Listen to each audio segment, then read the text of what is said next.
අද අපි අහන්න යන්නේ හැමෝගෙම ඇස් කඳුලින් තෙත් වෙන පුදුම හිතන විදිහේ කතාවක්. ලෝකෙට පේන්න කුරිරු නැන්දම්ම කෙනෙක් වෙලා Tamanගේ ලේලිගේ ජීවිතේ බේරගන්න තනියම සටන් කරපු අම්මා කෙනෙක්ගේ පපුව පැලෙන ඇත්ත කතාවක් තමයි මේක. ලේලිට කුස්සිය තහනම් කලාපයක් වුණේ මේ විදිහටයි. බැඳපු දවසේ ඉඳන් නැන්දම්ම ලේලිට කුස්සියට අඩියක්වත් තියන්න දුන්නේ නැහැ. උඹේ කෑම අපිට රහ නැහැ. උඹ කුස්සියට ඇවිත් මගේ කලමනා අවුල් කරන්න එපා. මමම උයන්නම් කියලා නැන්දම්ම හැමදාම ඇයට බැන්නා. ලේලි හිතුවේ Tamanව මේ ගෙදරට එපා වෙලා කියලා. මම උයන කෑම රහ නැති වෙන්න බෑ. මේ අම්මා මට හිතාමතාමයි වෙනස්කම් කරන්නේ කියලා ඇය හැමදාම රැට කොට්ටේ තෙමාගෙන ඇඬුවා. මේ විදියට අවුරුදු 3ක් ගත වුණා.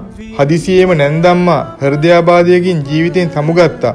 දවස් 7 දානේ ලෑස්ති කරන්න ලේලි පළමු වතාවට කුස්සියට ඇතුළු වුණා. කුස්සිය අස්පස් කරද්දී ලුණු කුඩු දාන බෝතලේ ඇස්සේ ඊටාම පරිස්සමට හැංගුව කහපාට විච්ච වෛද්‍ය වාර්තාවක් සහ ડોක්ටර් කෙනෙක්ගේ සටහනක් ඇයට හම්බුණා. ඒ හදවත නතර වෙන වෛද්‍ය වාර්තාව මේකයි. ඒ සටහන කියවද්දී ඇයට සීනති වෙලා බිම වැටුණා.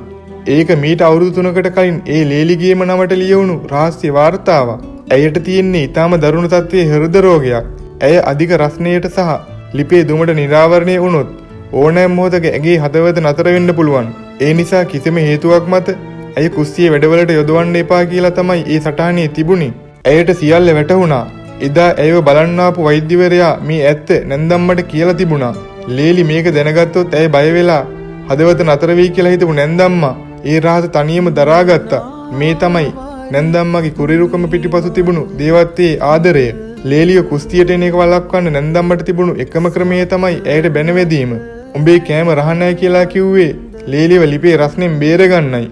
අවුරුදු 3ක් තිස්සේ අසනීපෙන් හිටපු නැන්දම්මා තමන්ගේ අමාරුකම් අමතක කරලා ලිපගාව දහඩිය පෙරාගෙන උයලා තියෙන්නේ තමන්ගේ ලේලියව ජීවත් කරවන්නයි. ඇත්තටම මේක කියවද්දී ඇස්වලට කඳුළු වෙනවා. අද කාලේ මේ වගේ නැන්දම්මලා ඉන්නවා නම් ඉතාමත්ම කලාතුරකින් තමයි ඉන්නේ. අනේ ඒ උතුම් මව්වරුහට මාගේ උපහාරය වේවා. මාගේ වන්දනාව වේවා.